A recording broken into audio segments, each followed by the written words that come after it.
ज्ञानलोक बलिया में वेलकम सभी छात्र। जैसे कि हमने कल पीछे के सेशन में हमने पढ़ा था पास्ट इंडेफिनिट टेंस के बारे में, आज हम लोग पढ़ेंगे पास्ट कंटिन्यूअस टेंस के बारे में। पास्ट कंटिन्यूअस टेंस को हिंदी में अपूर्ण भूतकाल के नाम से भी जाना जाता है। और अपूर्ण भूतकाल बहुत ज्यादा समय नहीं लेते हुए मैक्सिमम 20 या 25 मिनट की यह वीडियो होगी। जैसे आप केयरफुली से समझिए और जानिए जो हम बताने जा रहे हैं। आप स्टार्ट करते हैं अपना टॉपिक जो पास्ट कंटिन्यूअस।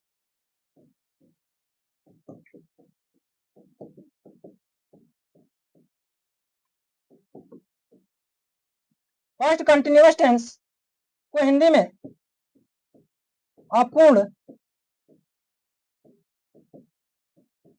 भूतकाल कहा जाता है। इसकी पहचान होगी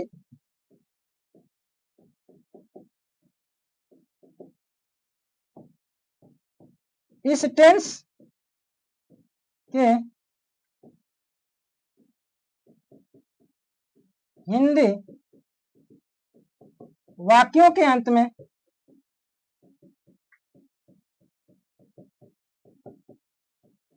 प्रायः रहा था, रही थी,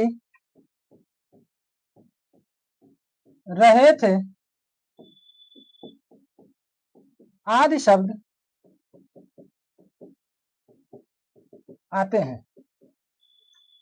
यानी पास्ट कंटिन्यूअस टेंस की पहचान की बात किया जाए तो पास्ट कंटिन्यूअस टेंस के हिंदी वाक्यों के अंत में रहा था, रही थी, रहे थे आदि शब्द देखने को मिलते हैं। इससे हम पहचान जाएंगे कि यह वाक्य पास्ट कंटिन्यूअस टेंस का ही है। इसके जो पॉजिटिव सेंटेंस बनाने के नियम की बात किया जाए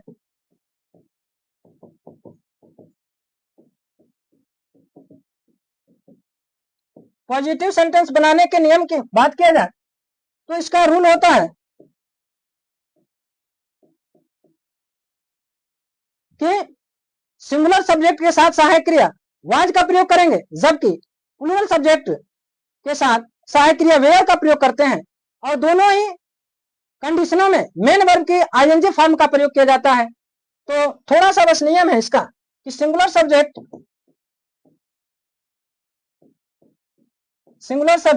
ही, सी, इट एंड नाउन के साथ वाज तथा plural subject they, you, we, two noun के साथ वेयर का प्रयोग होगा।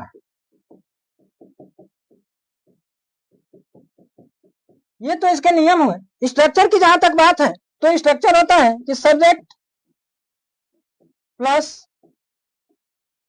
Was, were plus main verb first form plus ING plus object plus etc.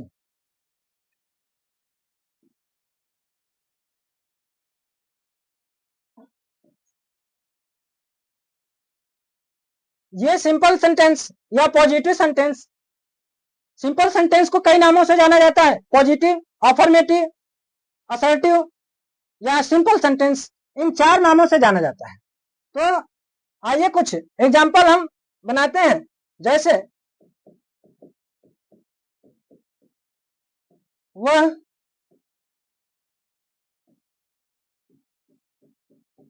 अंग्रेजी पढ़ रही थी। तो वह अंग्रेजी पढ़ रही थी, तो सबसे पहले आते हैं कि इसमें सब्जेक्ट क्या है। तो सब्जेक्ट की बात करें तो वह क्या है, वाक्य में सब्जेक्ट है।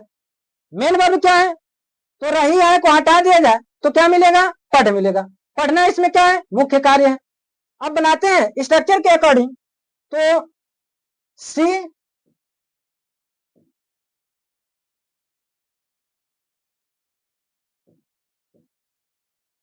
was reading English। यदि कहा जाए संपूर्ण वाक्य को देखा जाए तो कहा गया कि वह अंग्रेजी पढ़ रही थी, तो बनाएंगे कि सी सब्जेक्ट हो गया, वाज सहायक क्रिया है, और रीडिंग यानी रीड होता है पढ़ना, और पढ़ना में आईएनजी लगाना है रीड में, तो रीडिंग होगा, सी वाज रीडिंग इंग्लिश। दूसरा वाक्य लेते हैं कि तुम मैदान में खेल रहे थे। जैसा कि दूसरा वाक्य है कि तुम मैदान में खेल रहे थे, तो इसमें यू जो है आपका सब्जेक्ट है और खेलना मेन वर्ब है और मैदान आपका ऑब्जेक्ट है। तो बनाएंगे स्ट्रक्चर के अकॉर्डिंग कि you were playing in the ground.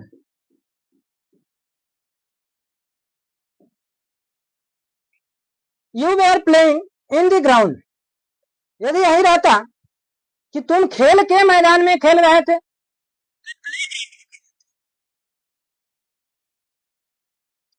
अगला वाक्य है कि हम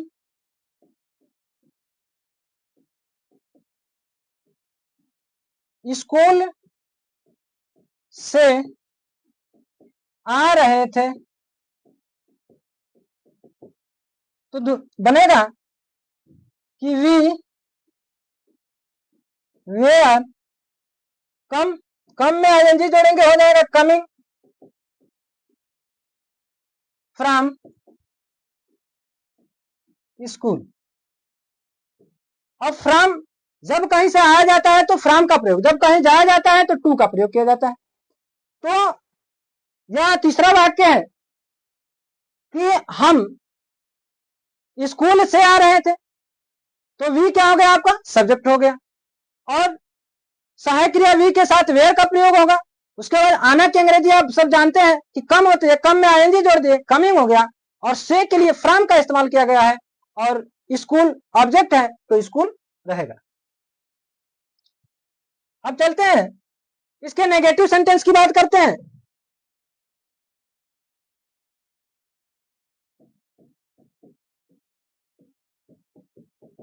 नेगेटिव सेंटेंस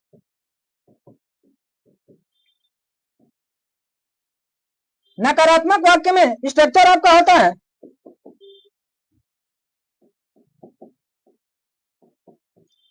थोड़ा सा परिवर्तन होगा कि subject plus was, were plus not plus MB,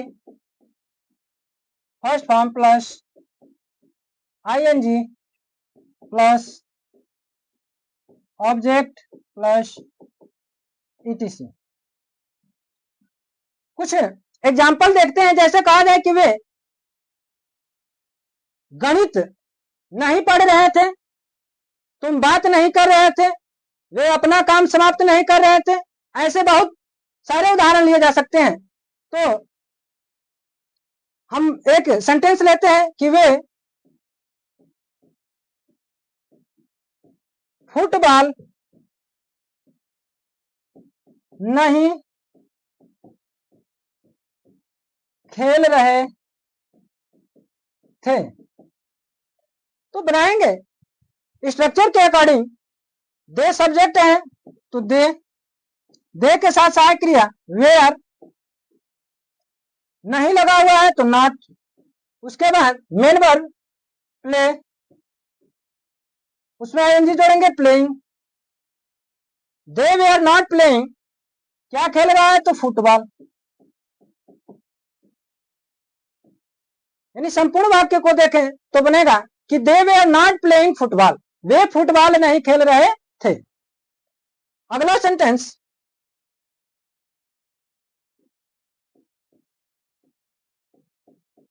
रोशन और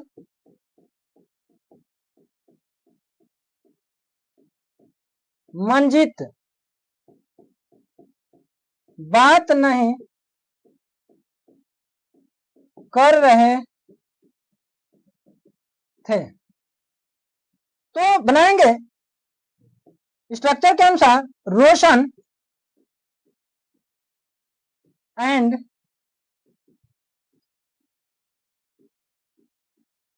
मंजित वेयर नॉट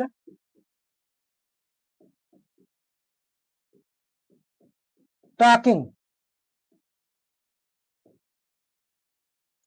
ऐसे एक और उदाहरण देखते हैं, जैसे कह दिया जाए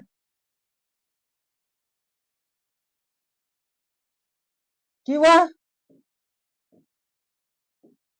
गाली नहीं दे रहा था। तो बनाएंगे कि ही वाज नॉट। अब गाली देना, यहाँ गिव मिस होता है देना, टेक मिस होता है लेना, लेकिन गाली देने के लिए यूज करेंगे हम ओनली एब्यूज। इसमें एनजी जोड़ेंगे, abusing, he was not abusing. अब चलते हैं इसके अगले टाइप में। अगला टाइप होगा आपका इंट्रोगेटिव।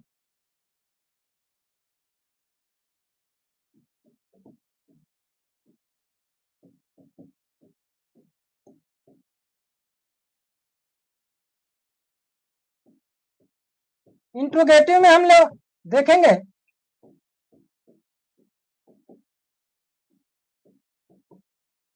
इंट्रोगेटिव सेंटेंस में टू टाइप्स होते हैं। तो फर्स्ट टाइप है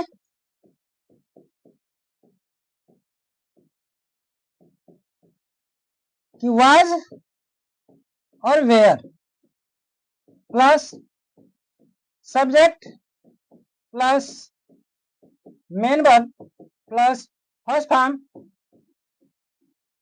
plus ING plus object plus ETC question mark. यानी इसमें कुछ एग्जांपल से देखते हैं।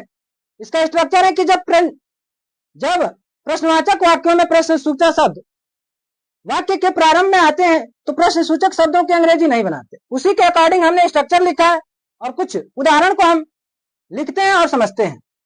जैसे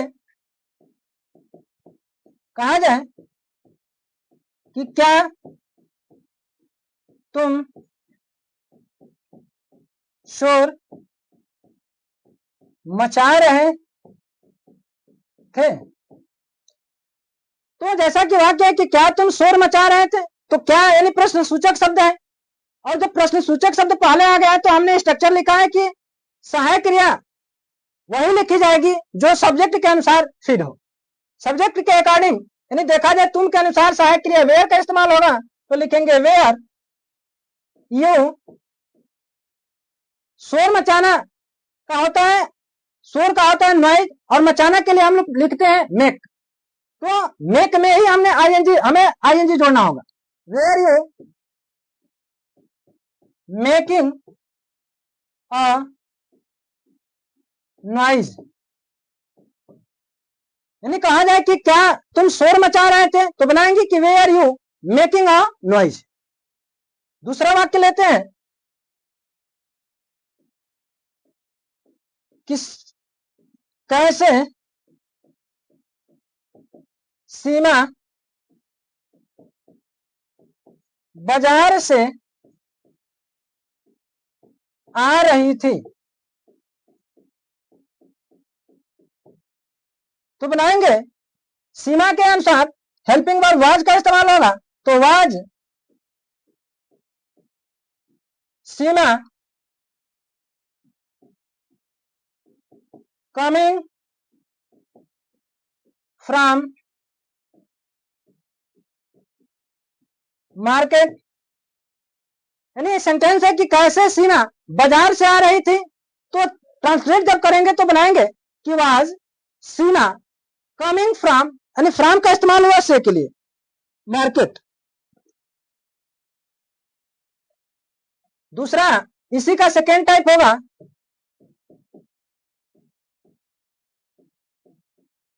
तो उसमें आता है क्वेश्चन वर्ड सबसे पहले, उसके बाद प्रश्नवाचक वाक्य के पहले नियम को जो कहते हैं रख देते हैं, तो यानी कहा जाए तो यहां होगा was were plus subject plus main verb first form plus ING plus object plus ETC. यानी दूसरे टाइप का जब इंट्रोगेटिव सेंटेंस की बात करें तो प्रश्न सूचक वाक्यों में जब प्रश्न सूचक शब्द बीच में आते हैं तो प्रश्न सूचक शब्दों की अंग्रेजी सबसे पहले बनाते हैं। तो आइए हम जानते हैं कुछ उदाहरण के माध्यम से, जैसा कि स्ट्रक्चर लिखा गया है तो दे जाए कि तुम क्यों उसे बुला रहे थे। तो जैसा कि स्ट्रक्चर के अकॉर्डिंग लिखा है कि जब प्रश्न सूचक वाक्यों में प्रश्न सूचक शब्द बीच में आते हैं तो प्रश्न सूचक शब्दों की अंग्रेजी सबसे पहले बनाएंगे। तो व्हाई यू के अनुसार सहायक क्रिया वेयर, उसके बाद सब्जेक्ट यू, और बुलाना की अंग्रेजी होती है कॉल। कॉल में जब हम आईएनजी जोड़ेंगे तो बन जाएगा कॉलिंग।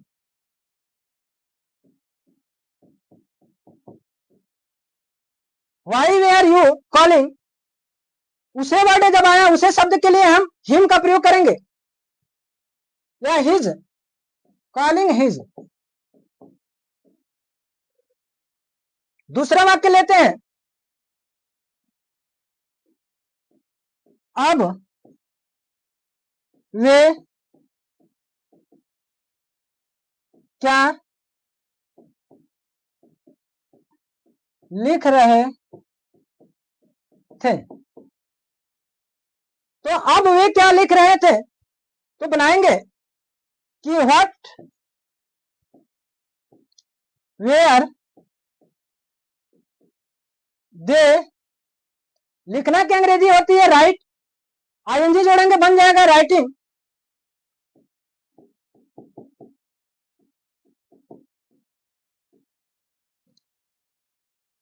नाउ,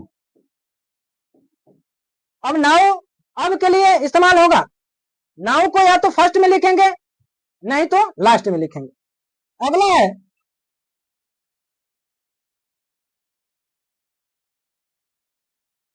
कि कल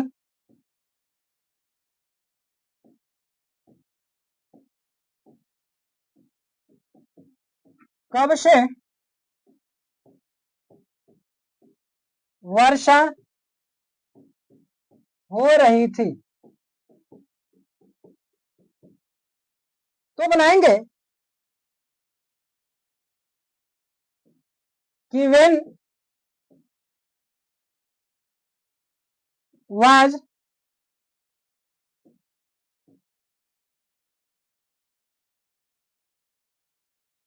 it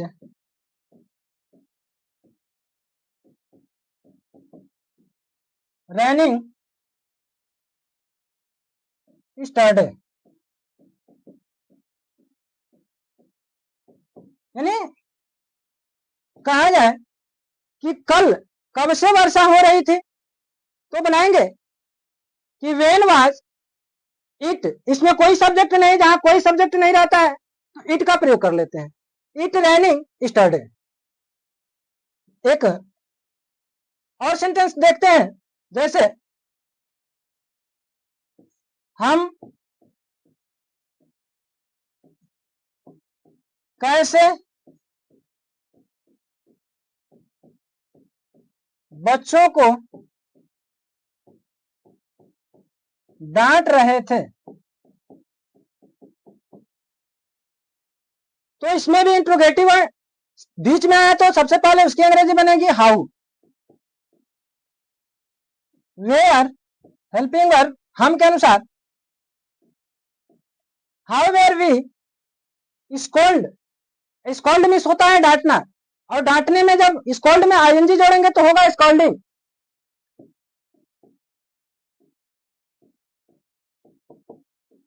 स्कोल्डिंग चिल्ड्रेन।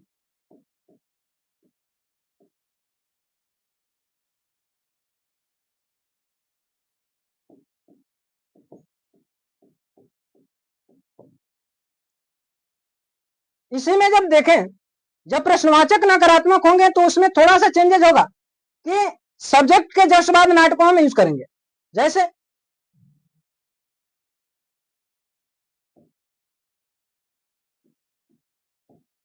वह कैसे अपना काम नहीं कर रहा था। तो वह कैसे अपना कार्य नहीं कर रहा था, तो देखेंगे इसको जब बनाएंगे तो लिखेंगे हाउ वाज ही नॉट। करना की अंग्रेजी होती है डू। डू में जब आईएनजी जोड़ेंगे तो बनेगा डूइंग, तो लिखेंगे डूइंग। और ही के साथ अपना के लिए हिज का इस्तेमाल होता है, तो लिखेंगे डूइंग हिज वर्क। इस तरीके से जब प्रश्नवाचक वाक्यों में नकारात्मक शब्द भी आ जाए तो ऐसे सेंटेंसों के जब ट्रांसलेट करते हैं तो सब्जेक्ट के जस्ट बाद नॉट का प्रयोग किया जाता है। आज इसी उदाहरण के साथ अपने सेशन को यहीं क्लोज करते हैं।